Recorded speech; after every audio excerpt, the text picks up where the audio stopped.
மக்களே ஒரு பக்கம் அந்த முகமூடி டாஸ்க்கை கமருதீன் வின் பண்ணிட்டாரு அப்படின்ற மாதிரி சோஷியல் மீடியாலாம் தகவல் வந்துட்டு இருக்கு. நமக்கு என்னடானா நாமினேஷன் ஃப்ரீ பாஸ் ஜெயிச்சது அப்சரா தான் அப்படின்ற தகவல் வந்திருக்கு.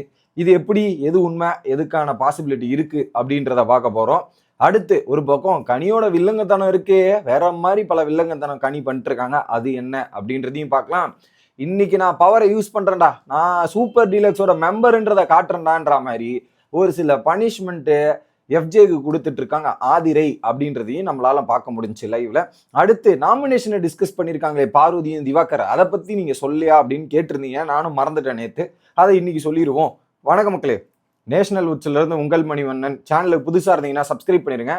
வீடியோ பார்க்குற அனைத்து நபர்களும் மறக்காம லைக்கும் சப்ஸ்கிரைபும் பண்ணிட்டு பாருங்க. இப்ப கண்டென்ட்டுக்குள்ள போயிடலாம். ஸோ இன்னைக்கு முகமூடி டாஸ்க் முடிய போகுது. அந்த முகமூடி டாஸ்கோட வின்னர் யாருன்னா ஒரு பக்கம் கமருதீன் அப்படின்றது இப்போ தகவல் வந்துட்டு இருக்கு. சோஷியல் மீடியாலாம் அதான் பரவிட்டு இருக்கு.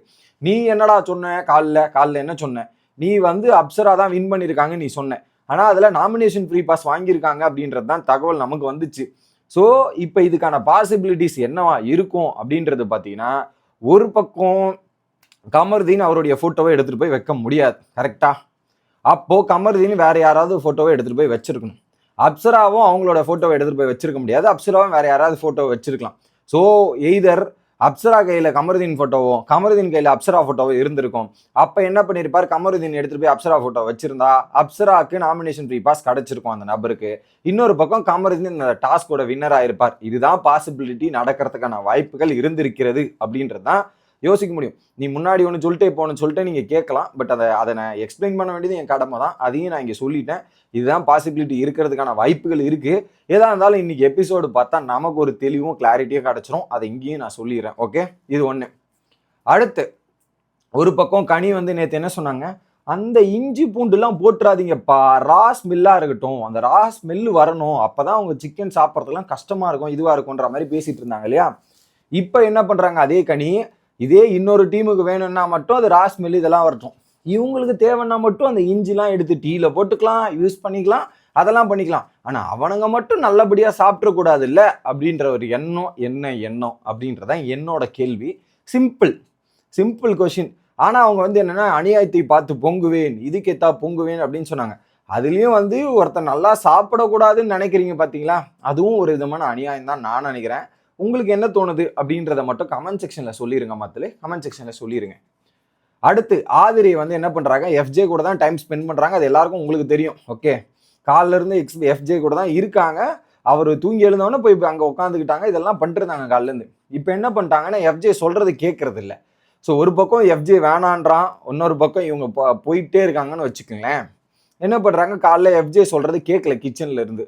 அப்ப என்ன பண்ணிட்டாங்க, அதை பாரு, நானும் சூப்பர் டீலக்ஸோட மெம்பர் தான், நான் சொல்றதெல்லாம் நீ கேட்டே ஆகணும், இல்லைனா பனிஷ்மெண்ட் கொடுக்குறேன்ற மாதிரி ஆதிரை பேசுறாங்க. என்னது பனிஷ்மெண்டா, எதுக்கு பனிஷ்மெண்ட் அப்படின்னும் போது, நான் சொல்றதை நீ செய்யணும் அப்படின்ற மாதிரி 20 சிட்டப்ஸ் போடு, தோப்புக்கரணம் போடு அப்படின்ற மாதிரி சொல்றாங்க.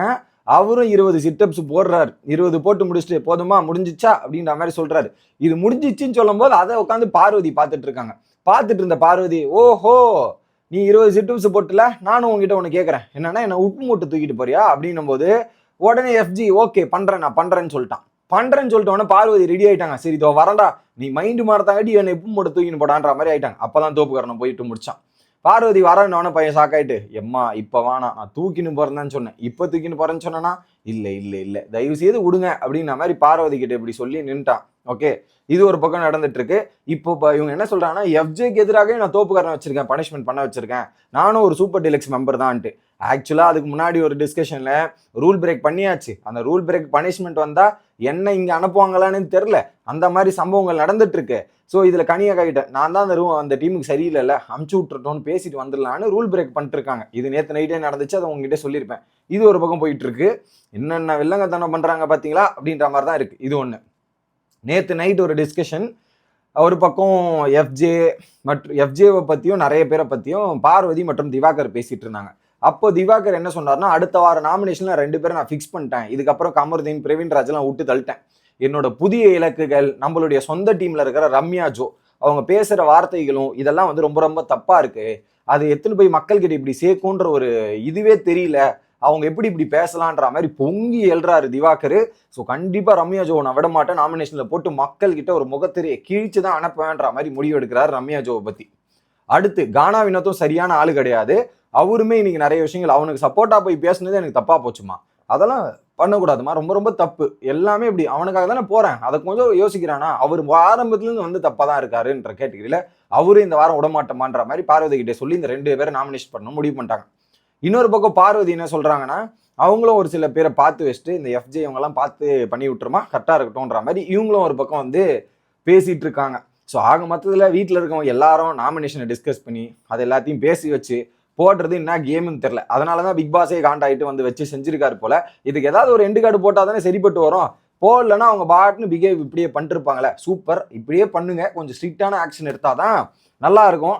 இப்போ பிக் பாஸ் எடுக்கிற மாதிரி வர வர ஹோஸ்ட் எடுக்க வேண்டிய ஆக்ஷன்லாம் பிக் பாஸ் எடுக்கிறாரோ அப்படின்ற ஒரு ஃபீலிங் வருது. நீங்க என்ன நினைக்கிறீங்கன்றதை கமெண்ட் பண்ணுங்க. அடுத்த வீடியோல சந்திக்கிறேன். Bye guys.